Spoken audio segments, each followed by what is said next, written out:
सांप पकड़ा उनका बोला क्या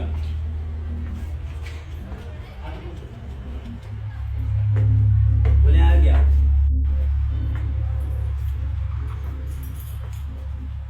डॉक्टर कोई इलाज नहीं हुआ डॉक्टर साहब ये हुन्छ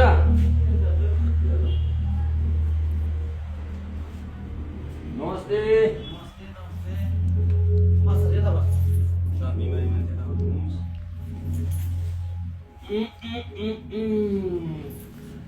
यो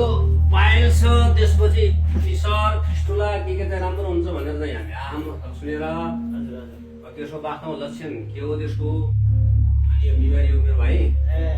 अनि धेरै ग्रस्त बाजा बिचरा के हुन्छ कस्तो हुन्छ हजुर सब यथार्थ बताइनु पर्यो औषधि उपचार गरेर ठिक हुन्छ कि हुँदैन कति दिन लाग्छ के लाग्छ होइन अब त्यही भएर अनि कति बाबु यस्तो भएको पाइल्सको मुख्य लक्षण त्यो त तपाईँलाई पनि थाहा होला नि त यो कस्तो हुन्छ भन्दाखेरि हाम्रो यो कञ्चन आयुर्वेदमा हामीले लामो समयदेखि पाइल्सको उपचार गरिराखेका छौँ तपाईँलाई थाहा पनि होला अनि अहिले मुख्य समय दिशा गर्ने घरमा मासुहरूका डल्लाहरू आउने रगत बग्ने दुख्ने पोल्ने हुन्छ यो पाइल्समा अनि एउटा फिसर भन्ने हुन्छ अर्को फिसरमा कस्तो हुन्छ भने दुख्ने खालको पीडा हुन्छ लेडले चिरेको जस्तो पीडा हुन्छ अनि फिस्टुला भन्ने फेरि दिशा गर्ने साइडमा पिलो उठ्ने मुख्य रूपमा गाउँले भाषामा यही नै भनिन्छ हामीले यहाँ छ्यासूत्र विधिबाट सफलताका साथ उपचार गर्छौँ यसको खास खर्च पनि धेरै लाग्दैन न्यूनतम खर्चमा सरकारी रेटमै नै हामीले उपचार गरिराखेका छौँ अनि त्यो भए हुनाले ठिक भइहाल्छ एक हप्ता दिनमा अब अपरेसनै गर्नुपर्ने छ्यासूत्र विधि गरे पनि एक हप्तामा तपाईँ क्लियर हुन्छ अनि हामी खाना खाएर आउँदा हुन्छ कि नखाएर खाली खाना खाएर आउँदा राम्रो अलिकति हल्का सानो बलरको टेस्ट गर्नुपर्छ हामीले आगोबाट बाल्ने उपचार हो छ्यासूत्र भने त्यो गरेर एक हप्तामा पुनः नगरिने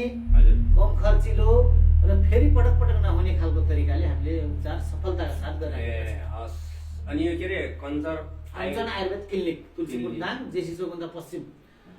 पश्चिमतिर छ।